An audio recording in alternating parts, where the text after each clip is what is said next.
Pada tanggal 26 Desember tahun 2004, dunia dikejutkan oleh salah satu bencana alam terbesar dalam sejarah modern, sebuah tsunami raksasa melanda pesisir Aceh hanya dalam hitungan menit. Menghancurkan ribuan rumah dan merenggut ratusan ribu nyawa.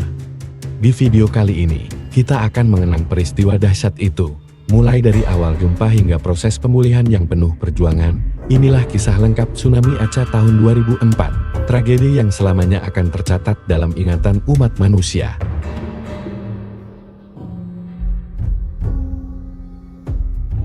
Tanggal 26 Desember tahun 2004, pukul 7.58 menit pagi waktu setempat.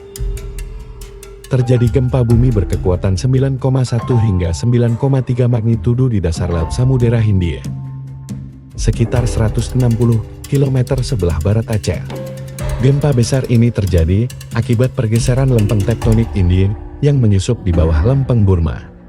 Dalam waktu hanya beberapa menit, dasar laut terangkat beberapa meter. Perubahan permukaan laut secara tiba-tiba ini menciptakan serangkaian gelombang raksasa yang melaju ke daratan dengan kecepatan lebih dari 700 km per jam. Banyak warga yang saat itu sedang beraktivitas pagi, sama sekali tidak menyadari tanda-tanda datangnya tsunami. Kurang dari 20 menit setelah gempa, gelombang pertama tsunami menerjang garis pantai Aceh. Air laut surut drastis. Banyak orang yang kebingungan melihat kapal dan ikan terdampar di pasir. Tak lama kemudian, dinding air setinggi hingga 30 meter menghantam daratan. Bangunan rumah, sekolah, dan masjid luluh lantak dalam sekejap. Kapal nelayan terhempas hingga ratusan meter ke pedalaman. Di beberapa tempat, gelombang datang dalam 2 atau 3 kali hantaman. Banyak korban tidak sempat menyelamatkan diri karena gelombang kedua jauh lebih besar. Dampak tsunami Aceh tahun 2004 sungguh di luar perkiraan siapapun. Gelombang raksasa yang datang bertubi-tubi meluluh lantakkan seluruh kawasan pesisir barat Aceh, termasuk kota Banda Aceh, yang menjadi salah satu wilayah paling parah terdampak. Hampir semua bangunan di dekat pantai hancur seketika. Rumah-rumah penduduk, sekolah, rumah sakit, masjid, dan pasar rata dengan tanah atau terseret ke laut. Banyak jalan utama tidak bisa dilalui karena tertutup reruntuhan dan puing-puing kayu, kendaraan, serta sampah. Air bercampur lumpur dan serpihan bangunan membanjiri permukiman hingga beberapa kilometer ke daratan. Bau menyengat dari lumpur, air laut, dan jasad yang belum teridentifikasi menyelimuti udara selama berhari-hari. Di Aceh sendiri, lebih dari 170.000 orang dinyatakan meninggal atau hilang, menjadikannya wilayah dengan jumlah korban terbanyak dalam bencana ini. Tidak hanya Indonesia, tsunami juga menjalar ribuan kilometer, menghantam Thailand, Sri Lanka, India, Maladewa, hingga pesisir Afrika Timur. Total korban jiwa di 14 negara diperkirakan mencapai sekitar 230.000 orang, dengan jutaan orang kehilangan rumah dan mata pencaharian. Inilah salah satu bencana alam paling mematikan yang pernah tercatat dalam sejarah modern manusia.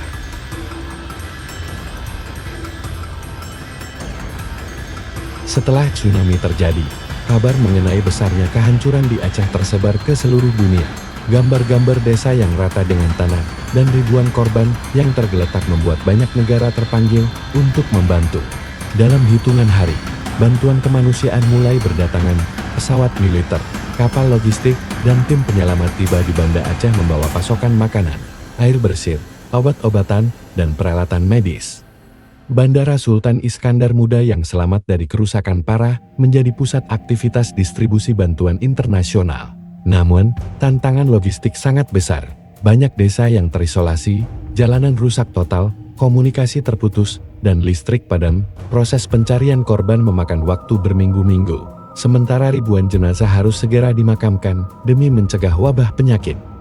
Bencana ini menjadi salah satu operasi bantuan kemanusiaan terbesar sepanjang sejarah, yang menunjukkan betapa pentingnya solidaritas antar negara di saat tragedi besar terjadi.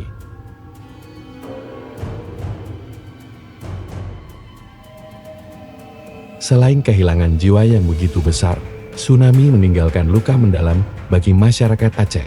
Banyak keluarga yang hancur, anak-anak kehilangan orang tua, suami kehilangan istri, dan sebaliknya. Ribuan orang menjadi yatim piatu atau sebatang kara. Trauma yang ditinggalkan bencana ini tak kalah berat dibanding kerusakan fisik. Banyak penyintas mengalami ketakutan mendalam setiap kali mendengar suara gemuruh atau melihat air laut pasang. Proses pemulihan mental memerlukan waktu bertahun-tahun.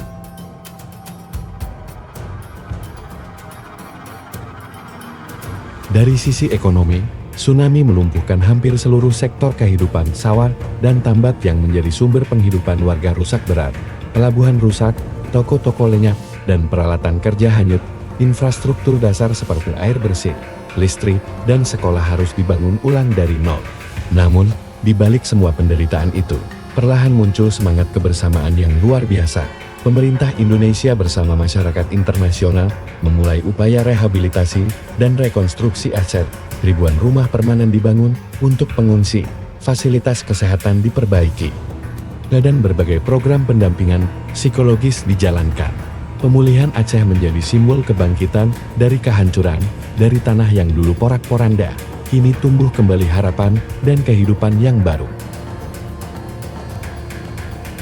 Tsunami Aceh tahun 2004 adalah pengingat yang sangat nyata tentang betapa kuatnya kekuatan alam dan betapa rapuhnya kita sebagai manusia di hadapannya. Dalam hitungan menit, seluruh kota yang dulu ramai berubah menjadi puing dan lautan kesedihan. Namun, dari tragedi ini juga lahir keteguhan hati, semangat gotong royong, dan solidaritas yang melampaui batas negara. Jutaan orang di seluruh dunia bersatu untuk membantu Aceh bangkit kembali.